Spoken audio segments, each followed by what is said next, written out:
السلام علیکم ورحمۃ اللہ۔ آج میں کروں گی سورۃ غافر کی آیت نمبر 31 سے 35۔ اعوذ باللہ من الشیطان الرجیم، بسم اللہ الرحمن الرحیم۔ آیت نمبر 31 ہے، مثل دأب قوم نوح وعاد وثمود والذین من بعدہم وما اللہ یرید ظلما للعباد۔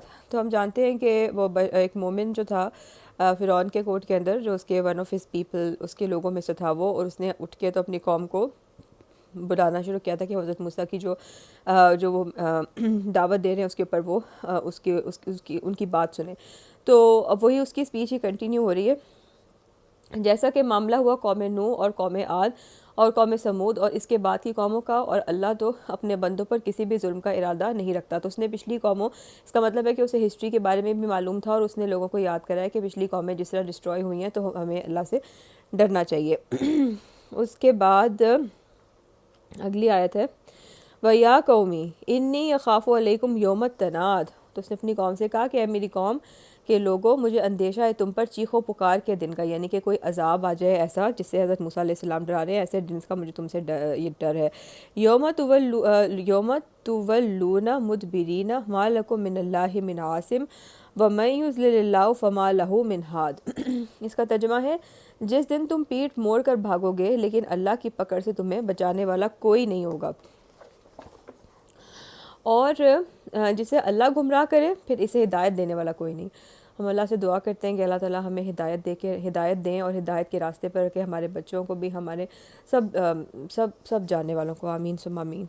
اس کے بعد ہے جی آیت نمبر 34، وَلَقَدْ کہاں گیا، وَلَقَدْ جَاءَكُمْ يُوسُفُ مِن قَبْلُ بِالْبَيِّنَاتِ فَمَا زِلْتُمْ فِي شَكٍّ مِّمَّا جَاءَكُمْ بِهِ حَتَّى إِذَا هَلَكَ قُلْتُمْ لَن يَبْعَثَ اللَّهُ مِن بَعْدِهِ رَسُولًا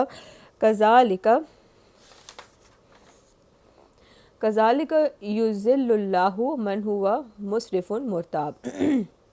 اس کا ترجمہ ہے، اور دیکھو اس سے پہلے تمہارے پاس یوسف علیہ السلام آئے تھے، تو اسے یہ بھی یاد تھا کہ پہلے یہاں پر آپ نے ہمیں معلوم ہے کہ حضرت یوسف نے بھی ایجپٹ کے اوپر کافی ٹائم جو ہے وہ رول کیا تھا، تو واضح نشانیاں لے کر آئے تھے، لیکن تم شکوک و شبہات میں ہی پڑے رہے اور ان کی تعلیمات کے بارے میں جو وہ تمہارے پاس لے کر آئے تھے، یہاں تک کہ جب وہ فوت ہو گئے تو تم نے کہا کہ اب ان کے بعد اللہ کسی اور کو رسول بنا کر نہیں بھیجے گا۔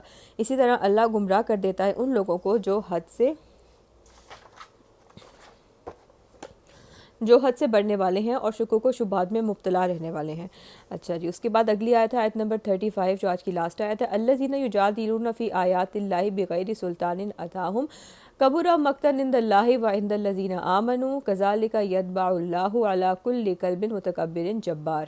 اور اس کا ترجمہ ہے، جو اللہ کی آیات کے بارے میں جھگڑتے ہیں بغیر کسی سند کے جو ان کے پاس آئی ہو، بڑی بیزاری کی بات ہے یہ اللہ کے نزدیک بھی اور اہل ایمان کے نزدیک بھی۔ اس طرح اللہ مہر لگا دیتا ہے ہر اس شخص کے دل پر جو متکبر اور سرکش ہو۔ تو جو بھی حقیقت جاننے کے باوجود بھی اپنی پرائیڈ کی وجہ سے اللہ تعالیٰ کی آیات، ان کے احکامات کو جھٹلاتے ہیں، تو پھر اللہ تعالیٰ ایسے لوگوں کے دلوں پر مہر لگا دیتے ہیں اور پھر انہیں بات بالکل سمجھ میں نہیں آتی۔